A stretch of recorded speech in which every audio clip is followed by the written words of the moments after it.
Cette rencontre a été enregistrée pendant le Festival international de journalisme 2026, parrainé par le groupe Le Monde et le Nouvel Obs. Bonjour, donc je m'appelle Pierre Burbeau, je suis neurologue au CHU de Bordeaux, également neurobiologiste. Je travaille à l'Institut des maladies neurodégénératives de l'Université de Bordeaux, qui est une unité CNRS, et je suis un spécialiste de ce qu'on appelle en neurologie les mouvements anormaux, c'est-à-dire des pathologies comme la maladie de Parkinson, les dystonies, les tremblements et puis également d'autres pathologies. Et aujourd'hui, pendant ce festival de journalisme, vous êtes intervenu sur la question de déni. Alors, ce n'est pas exactement sur le déni que je suis intervenu, parce que c'est un concept un peu flou pour moi. Mais j'essaie de voir comment le cerveau peut expliquer le fait qu'on a des phénomènes de résistance vis-à-vis des enjeux climatiques qui se trouvent face à nous. Et dans un premier temps et dans un deuxième temps, comment on peut envisager éventuellement des solutions au niveau individuel. Vous avez parlé de résistance, donc comment ça fonctionne notre cerveau quand il résiste ? Alors, ce que j'ai dit, c'est qu'il y a plusieurs dimensions. Il y a une dimension émotionnelle, donc j'ai expliqué un petit peu comment fonctionnent les émotions, et notamment des émotions négatives comme la peur et l'anxiété. Le corollaire dans le sujet qui nous intéresse aujourd'hui, c'est ce qu'on appelle l'éco-anxiété. Il y a un élément qui est important de dire, c'est le fait que l'éco-anxiété n'est pas forcément une maladie. Ça peut être bénéfique d'être anxieux face à des problèmes comme ceux-là. Le problème, c'est les conséquences fonctionnelles dans la vie de tous les jours. C'est toujours la même chose avec l'anxiété. Il ne faut pas être envahi par cette anxiété. Et vous avez dit qu'il y a un grand pourcentage de Français aujourd'hui qui sont éco-anxieux. Oui, je citais une étude de l'IFOP qui date de 2022 qui suggérait que 2/3 des Français s'inquiètent de l'avenir, ce qui me paraît tout à fait normal, et qu'environ 1/3 seraient éco-anxieux, ce qui me paraît peut-être un peu exagéré. En tout cas, c'était le résultat de l'enquête de l'IFOP. Et là, on n'est pas tous pareils. Certains réagissent d'une manière et les autres de l'autre. On n'est sûrement pas tous pareils parce qu'il n'y a pas deux êtres humains qui soient identiques. C'est pas possible, parce qu'on a tous un cerveau différent. Mais il y a quand même les grandes lignes de réaction. Oui, bien sûr. Il y a des profils de personnalité, il y a des façons de fonctionner qu'on peut catégoriser dans différents groupes, oui, ça c'est sûr. Mais globalement, chaque individu est différent quand même. C'est important de le dire. Vous avez dit optimiste et pessimiste. Oui, je pense qu'il faut être toujours optimiste, parce que je crois beaucoup aux vertus de l'action. L'action a toujours des vertus thérapeutiques. Et puis ne serait-ce que pour lutter contre l'éco-anxiété, il faut agir.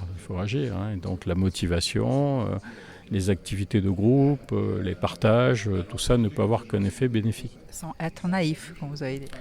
Il ne faut pas être naïf, il faut être optimiste sans être naïf, oui, bien sûr. Et une des actions, c'est apprendre ces nouvelles habitudes, nouveaux fonctionnements. Ça aussi, c'est ces capacités de cerveau humain, même à n'importe quel âge, pas que d'un petit enfance. Oui, parce que chaque fois, d'abord, la grande majorité de nos comportements reposent sur des habitudes. Le plus souvent, vous faites des choses sans y réfléchir. Quand vous marchez, vous ne dites pas « je suis en train de marcher ». Quand vous parlez, vous ne dites pas « je suis en train de parler ». Donc la plupart des activités, on peut les considérer comme inconscientes, mais on a toujours la possibilité de les contrôler sous l'effet de la conscience. Et alors, une habitude, qu'est-ce que c'est ? Créer une nouvelle habitude, faire un apprentissage en fait, c'est créer des nouveaux réseaux dans le cerveau, par des processus sur lesquels je ne vais pas m'étendre, ce n'est pas l'objet là. Donc chaque fois que vous apprenez, vous créez de nouveaux réseaux, très clairement. Le problème, c'est qu'une fois que vous avez pris une habitude, ces réseaux sont très solides et il est difficile de changer ces habitudes. Voilà, tout le monde le sait, arrêter de fumer, c'est très difficile par exemple. Surtout ne fumez pas. Mais bon, une fois qu'on a pris le goût, c'est difficile d'arrêter. Donc la même chose pour changement de ces habitudes concernant l'environnement et changement climatique. Bien sûr. C'est la même chose, changer au quotidien. Alors je ne parle pas des changements collectifs, des actions collectives, là on est dans un autre champ, mais sur le plan individuel, changer ses habitudes au quotidien, c'est difficile parce qu'il y a plein de résistances qui existent et qui fait qu'on reste sur son fonctionnement habituel. Vous avez appuyé aussi l'importance d'apprendre les jeunes dans leur enfance, certaines habitudes, certains apprentissages qui font après fondement dans leur vie. c'est fondamental. Les grands apprentissages de vie se font dans les 3 premières années, jusqu'à l'âge de 36 mois. Après, on évolue toute sa vie, mais on considère que la personnalité d'un individu est quasiment fixée en milieu d'adolescence. Après, il va évoluer un peu, mais à la marge. Les grands traits de personnalité sont acquis, on va dire, à la fin de l'adolescence, sans doute même plus tôt. J'aurais tendance à le penser. Dans votre présentation, vous avez dit que vous vous intéressez beaucoup des maladies neurodégénératives. Oui. Est-ce que vous pouvez dire les grandes causes de ces maladies? Oh là on passe dans un autre monde.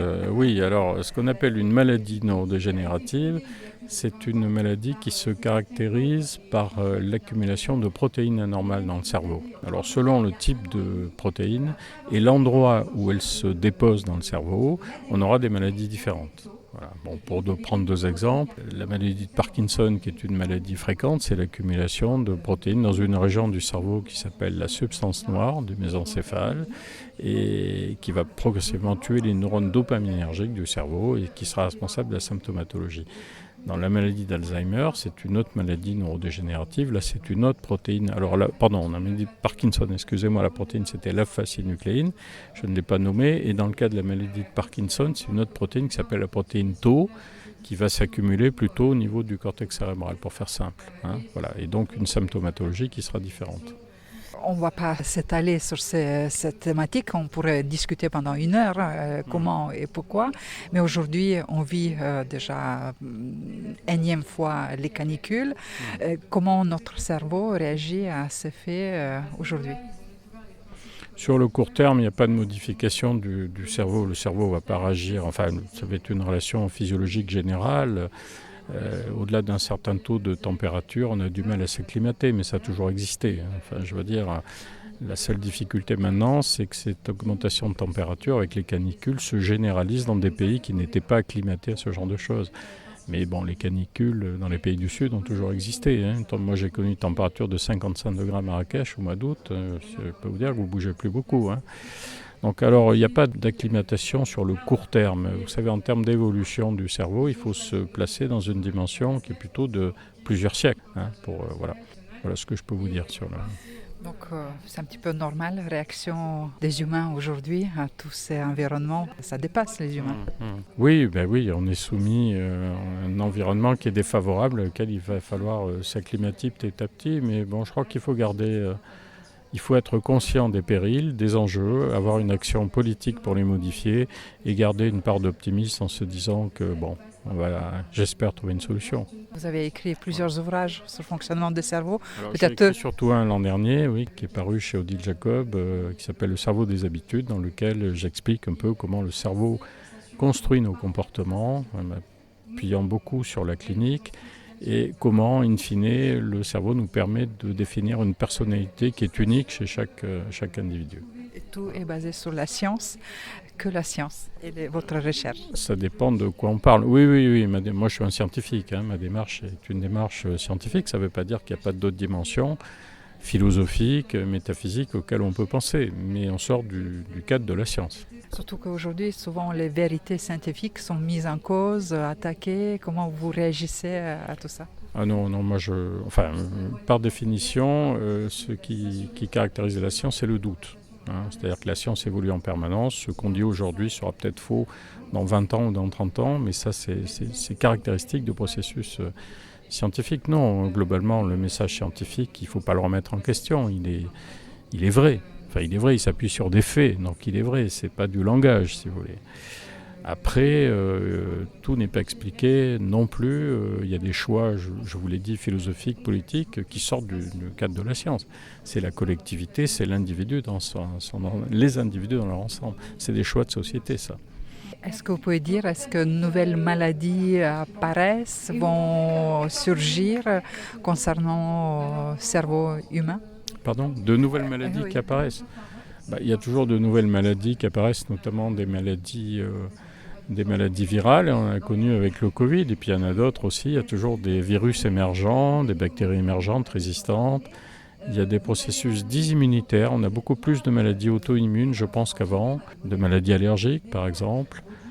Après les cancers, les cancers ils sont liés d'une part à la génétique, parce qu'il y a des mutations génétiques, et puis d'autre part à des facteurs de l'environnement qui commencent à être bien connus maintenant. Voilà ce que je peux vous dire sur le sujet. C'est à nous de s'informer et adapter nos habitudes. C'est ça, il faut adapter nos habitudes et puis comprendre que l'action a des vertus thérapeutiques. Très important. Faites des sports collectifs, engagez-vous dans des associations, lisez, réfléchissez, utilisez moins le téléphone et l'ordinateur. Surtout collectif, vous avez appuyé. Oui, collectif, oui, parce que nous sommes des animaux sociaux.